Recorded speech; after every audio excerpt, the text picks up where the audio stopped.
world where achievements and accolades motivate us to do more and be more, we're often left wondering, is this really it? Deep inside, you know there is more to life. You're ready to leave behind the old, push your way through, and claim the deeper life that's calling you. That's where we excel. We're your hosts, Stephanie Allen and Maren Oslak. And this is the Soulful Leader Podcast. Sit back and relax as we share the shortcuts we've uncovered to help you make shift happen.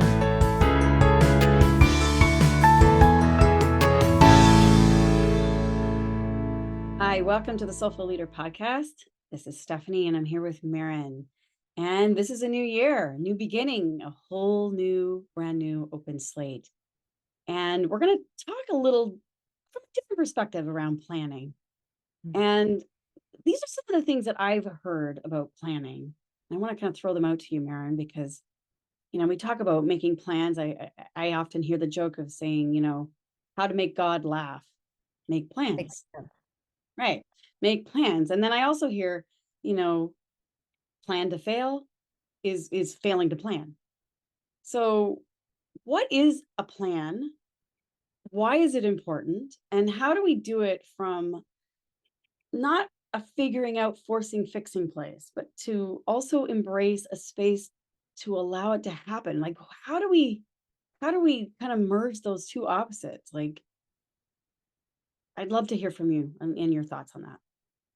So I think that that's so true. I mean, we have evidence from, huge bodies of work from like Stephen Covey and like where plan, make sure that you're doing it, it works, right? If you're planning and you follow through on your plan, it's something that works. It just, there's also a cost to it. Oftentimes when we're pushing through to make sure that we make something happen, we're no longer listening to what wants to happen. And for me, I've done that for years. I get that. I know how to do that. I also know the costs associated with it because I feel it in my body. I feel it in my relationships. Like, what does that mean for each of you out there? You've all felt those costs as well. And maybe one of those costs I know I've also experienced is where I follow the plan and it actually doesn't work. It's like, well, crap, that's not what was supposed to happen. Yeah, like Right? there's times when I've planned things out and it totally went sideways. Like it Yeah. didn't even happen. And the part of me that wants to just like dive right in there with my teeth in it and make it freaking well happen is painful, not only for me, but all of the kind of like a tidal wave. It kind of pushes everything that's around me out of the way too. And it not only hurts me, it hurts a lot of things around me. But at the same time, it's like, how do I let it go and not just kind of give, because that's the other end, right? I throw my hands up in the air and go, why bother, right? Like, what the hell? Like, I can't make anything happen. It's costing me all kinds of money, all kinds of time, all kinds of energy, and it doesn't work out anyway. Like, it, to me, that's the other extreme too. So, what the heck? Like, we know that it's important, and we also know we need to have space to listen to the guidance of what's happening. How do we hold those two with some sort of like sanity? Well, I think what you said right there is holding space for guidance.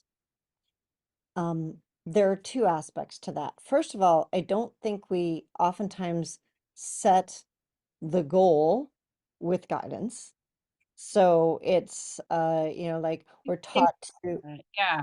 yeah. So one of the things I know I did for years was the BHAGs, which is the big, hairy, audacious goals, right? Like, so then I would just imagine what could be possible, and I'd set this big, hairy, audacious goal, and then I would do the head down, butt up, go, go, go. And where was inspiration in that? When I say inspiration, I mean my conversation with spirit and life. And I didn't set the goal as a co-creation. Hey, spirit, what about this? And then listen for the feedback of spirit saying, well, what about this? It was my way or the highway. And we know what happens when we do my way or the highway in relationships. Yeah. And why we think that our relationship with life is any different from That that. is bang on. Yeah, like there's no space. Like when we're in the right or wrong or good or bad, it's like, this is what I'm doing. If you want to be on board, come on. Otherwise, I'm leaving you behind. See you later. Right. And when we do that with the conversation of life and with spirit, it's like, I'm sure spirit just says, oh, look at her go. All right, we'll just let her go until she crashes. And then she's going to be hurt. And she's like, why did this happen? And can you help me now? It's like, okay, now we'll pick her up. And, but I don't think it has to be that hard. I don't, and that's kind of what we're alluding to is that how do you create space for that conversation? Like, is there a way that we can do that and still hold on to our vision of the possibilities, but allow space for other possibilities to come in and uplift it or to redirect it? How do Well, you do and that? that's the second piece for me anyway, is that being once I've kind of gotten to that place with spirit and being in that conversation, going back and forth with spirit of like, how about this? No, how about that? How about this? How about that? And then we're like, okay, game on. And at that point, it's still being in the conversation. It's showing up every day to what does that conversation look like? And I know one of the principles of Stephen Covey is look at your goal every day. I do it, I think about it a little bit differently and implementing it of like showing up to my conversation about the goal every day. Ooh, wait, say that again.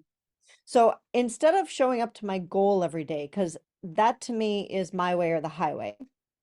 And I miss the signs and the signals and all of the good stuff that life is like, oh, did you know you could? And I'm like, nope, this is my goal. I'm showing up to it every day. I'm just doing this one thing, right?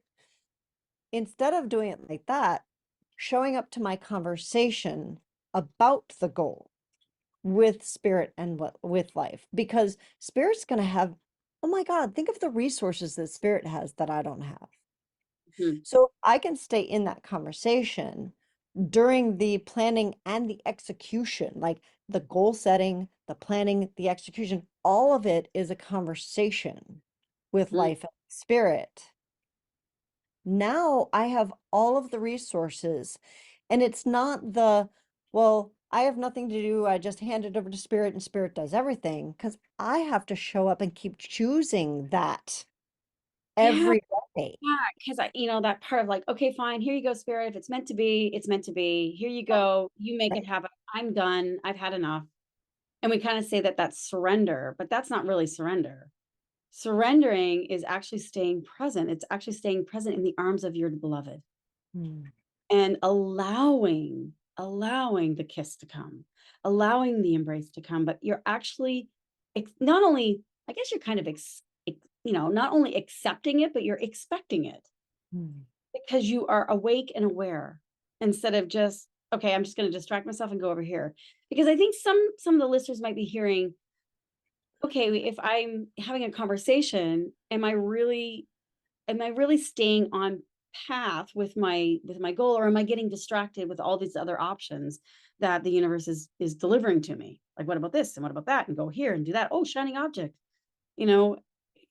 And I think there's even another deeper level of paying attention to that. So it's like being able to rein in the horse. It's like you're not letting the horse go wild, but you're directing and saying, hey, I'd like to go here. How we get there is going to unfold as we go, but I know that that's where my destination is, or something better. I would say that or something better. There's something And better. so, yeah, that or something better. So I'm open to the possibilities. So one of the ways that I have learned to keep from the squirrel, shiny object, go this way, which I tend to be a very creative person. And so there are lots of shiny objects. I'm like, oh, I could do this and oh, I could do that. And it's a little bit harder for me to like sit my butt down and keep on one path, because I'm always like, new idea, right? So one of the ways that I have learned to work with my new shiny object while also staying in the conversation to achieve what I want to achieve is I never take something as a one-off. If I have a brand new idea, great, it goes in a notebook. It goes on a post-it note. It goes someplace that I don't like jump in and start new action on it. It may be an idea for me, it may be an idea for somebody else, it may be another idea for another time. I don't know. And what I've done in the past is I've run after each of those. And then Mm. I'm on all my energy is going in 20 different directions on 20 different ideas, and then I get frustrated. Ooh, imagine that. So I put it on a post-it note and I watch for things to align with that idea. As they align, they come into alignment, right? As they align, I just put more post-it notes up there. See this Post-it notes almost like a parking lot. Yeah, Like, okay, we're on this road towards this, here's the map. You get AAA gives you the map of like, here's your destination, here's how you went. And it isn't about the destination, by the way. I think we get really hung up on the destination of how it has to look because it could actually be better. You may be holding a lower version of what's possible for yourself. And so to be able to be open to the possibility that it actually could be even more grand, more beautiful, more diverse than you could ever imagine. And so here you have the AAA map and all these ideas. I'm like, the one I'm hearing you is like, oh, okay, here comes shiny object, something else. Oh, those two match up, but we put them in a parking lot yeah, until there's a lot of the similar things that are kind of coming together. Then you say, oh, that might be the new road to take. Follow this direction. right. There will be an action that's indicated as things align.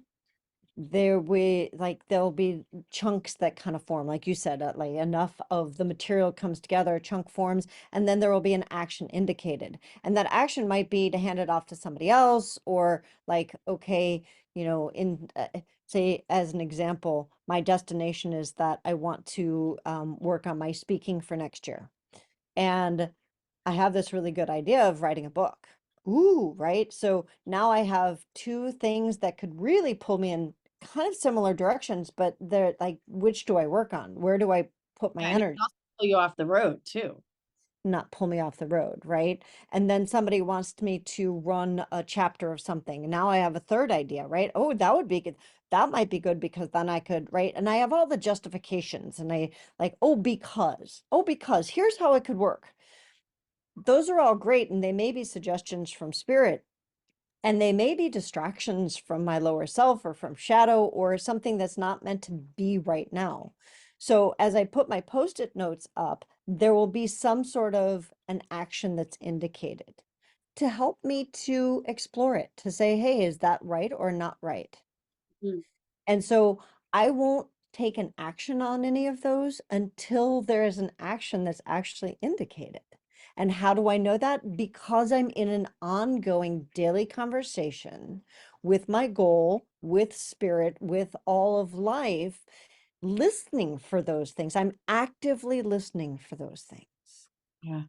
Because I think we become reactive. We think, oh my gosh, I might not get another sign. If I don't take this opportunity now, it won't come to me again. So there can And be that city of possibilities. It's like, I'll miss the boat on this one. I better jump on it. And yet that boat has a hole in it and it's sinking.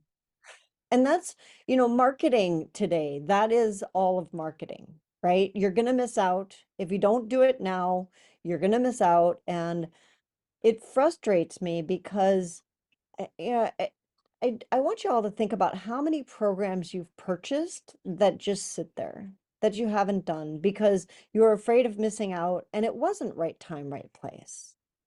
And what if you didn't have to spend your time and then your money, and then now you have life force that's going towards that program from guilt, from shame, from I should, from all of the lower energies. That's like, oh, I bought that. I should do something with it. Yeah. And you've got this like line that's hooked into you, like, And what if we didn't have to do that? There is a way of goal setting and planning so that you don't have to get hooked in, so that somebody could be standing in front of you with the most amazing deal of the century, and you're like, ah, it's not for me. Thanks so much. You know, that's what I would wish for everybody, because then we could look at the marketers and say, thanks, that is an amazing deal. And it is or it isn't for me right now, instead of that getting hooked in on the fear of missing out of like, this is the most amazing thing for the rest of your life. Well, is it? I I I have a practice that I do with that too, because I'm so afraid of missing out. Like, I just want to belong. I want to be part of the in crowd and all those kind of things. And I know that about myself. So I actually temper it, going, okay, which part of me is wanting to jump on board of this? Is this the part of myself that wants to just belong to something and because I feel left out or I feel like I'm missing out? Or is it really from my true self that says this is right time? I had such an interesting situation of that yesterday. One of my organizations that I'm a member of had this wonderful opportunity, fear of missing out, buy now within the next 24 hours and you get it at such a super, super deal. And I'm like, I've always wanted to go to there. I've always wanted to do that. It was, down in Costa Rica. And I'm like, I literally, I filled absolutely everything out. Everything out. All I had to do was hit enter and it would have taken, I'm like, and I heard stop. Hmm. And I go, what am I doing? Like, it's saving me not this huge amount of money, but I'm like, wait a minute. Is this even the right? I asked another question. Is this really the right thing for me, for my goals, my intentions? Is it going to bring me closer or further away? I mean, we could do all the rationalization, but I'm like, wait, this is just a random thing. I have, if I look at my parking lot where I've been putting signal, nothing in that parking lot is saying go to this. Right. So instead of me quickly responding and jumping on it, it goes on my sticky note and now it goes into my parking lot. Yeah. And I'll say, if, not if, it's kind of like challenging the universe, right? You're going to say, well, if this was meant to be, everything will show up. It's like, no, I'm not even going to say that. I'm just going to put it in my parking lot. And things will show up either for it or in something other area. But I guess we so get reactive out of scarcity, so get reactive out of thinking that, someone's going to leave us or the door is going to be shut and we won't have that opportunity again. But I often will say, put the end in mind, whether it's the end of next week, the end of the year, the end of your life. You know, when you look at the bigger picture, it's like, is this really something that would help me? Or is this, because sometimes it is, sometimes it is. And sometimes, and who's it coming from? Is it coming from my need in a fear-based place? Or is it coming from a very gentle, loving, kind universe? I love that, because when we have those things where we get so excited about it, oh my God, I've always wanted to go to Costa Rica, and I always wanted to, like, and this is my one opportunity to do that. So yeah, questioning, first of all, do you really think it is your one opportunity? And then looking at, does it align with other things in the parking lot of, or is it just a one-off? Because if it's a one-off, the way I look at those is, there's, especially when I get super excited, I'm like, oh my God, so there's something that is calling in me. Like, I really want that. Mm, I really want that. What about it do I really want? Question. What about it? Because spirit, it is something from spirit. Spirit's like, hey, how about this? And I'm like, okay, well, it doesn't align with anything else you've given me. And it's so like, oh my God, I want that. And sometimes it's not even reasonable. Talk about that because I think that is so powerful, the reasonable and unreasonable. Because we're trying Well, to be, logical and right, realistic, right? right. And really, when things are aligning, it's not about the logic and the reason of it. It's being present to what's aligning. And sometimes the most obscure things align, and you're like, I don't know why I'm supposed to be there, Right. I have no idea, but like obviously I meant to do something right here. So we haven't talked about that side of things. We've talked about like, well, maybe don't jump on the the first time, right? But there are some things where you're like, really? Just recently I took a trip to Colorado, which was out of the blue. It was I had an opportunity to go to Colorado. It was a week before, it's like the week before the trip, and I had this opportunity to go, and everything aligned, and I was like, I have no idea why I'm supposed to be there. I just know that I'm supposed to be there, and everything was like it aligned with other things that were in my parking lot. So I recently heard Carolyn Mace talk about being unreasonable. And what she was saying is that we're trained in our society. We are a reasonable society. Going back to, there was a debate between Plato and Aristotle of what is the foundation of our society? What will it be going forward? Will it be based on virtue? Will it be based on love? Will it be based on, and what they came to was it would be based on reason, the Socratic method, right? And we really do live in a reasonable society. We reasoned through things. And when we look at, we're always looking for the reason for something. Well, my back went out because I went to the gym, or I didn't go to the gym, or because I'm thinking these thoughts, or I'm not thinking these thoughts. We always are looking for, I have indigestion because I ate that hot dog, because I didn't eat, like whatever it is, The reason there's and the right? And when we're looking at goal setting and planning, it's like, well, I have this goal because it's a reasonable thing, right? There's always a reason behind it. And one of the things she said, which kind of hit me right behind between the eyes, is that we actually have no idea what the reason is for things. Think about the size of the universe and how many layers and how complex it is. And we're going to pick one little thread out of that and say, oh, that's the reason. Really? Maybe there's, could you talk about the fascia and like the sheet analogy that you use? So I often will use this, and it's called the word in architecture is called tensegrity, meaning if you put pressure in one area of a structure, it literally affects the whole. So in fascial, when there's pain in the body, you may have a pain in the shoulder. And so often we kind of reasonably say, well, the pain's in the shoulder, let's go to the shoulder. Instead of really looking at the bigger picture and all the interconnections that are playing on the shoulder. So what I'll do as an example is I will take my massage table and I'll have a sheet on top of the massage table. And in the middle of that sheet, I'll grab it and I'll twist it. So I'm picking it up and I'm twisting it, and it'll create like little striations out to the corners. And you can see that. And how that relates is that that's how our system, our fascial system, our interconnected system, or the internet. We have an internet in our mind, we have an internet in our body, we have an internet on multiple levels. And when something connects into it and torques it, that's all of us, it creates a ripple effect. It creates a pull in the system. And if you happen to be on that pull, you're going to get pulled with it. And so the shoulder, coming back to the shoulder pain, when you twist that, if I took my shirt and I twisted it, it pulls in that shoulder. But the shoulder is affected, but it's not coming from the shoulder. The shoulder is the result of the greater pull, so to speak.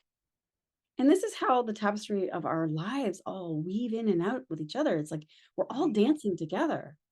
I mean, I've seen this before. It's like, you know, someone cancels. Say they cancel, they don't show up. And you think, oh, it's just one person. Yeah, no big deal. It's just one person.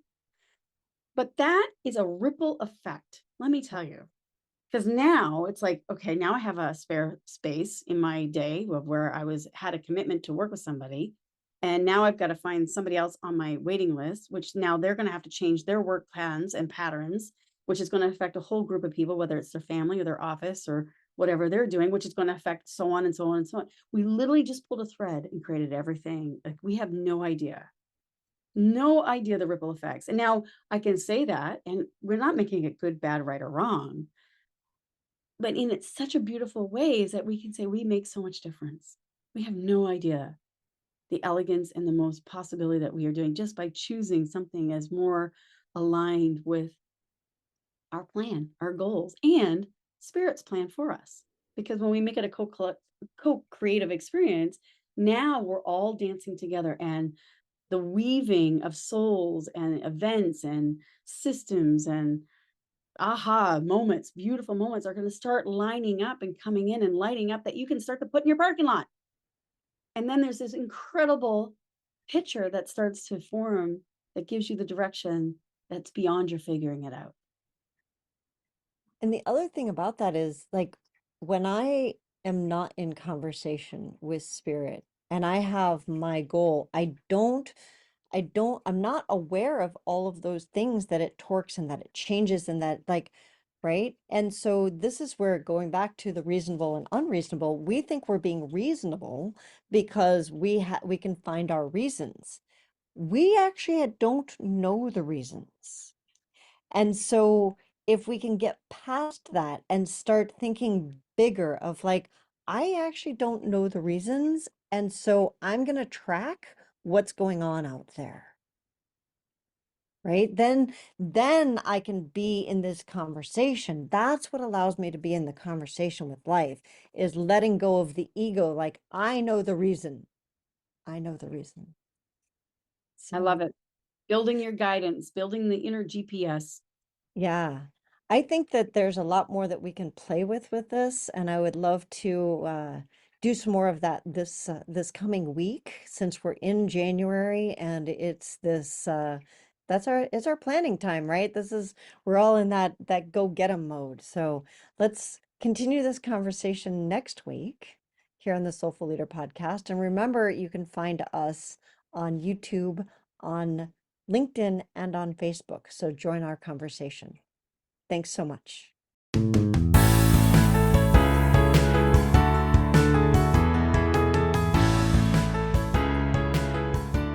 And that wraps up another episode of the Soulful Leader podcast with your hosts, Stephanie Allen and Maren Oslack. Thank you for listening. If you'd like to dive deeper, head over to our website at thesoulfulleaderpodcast.com. Until next time.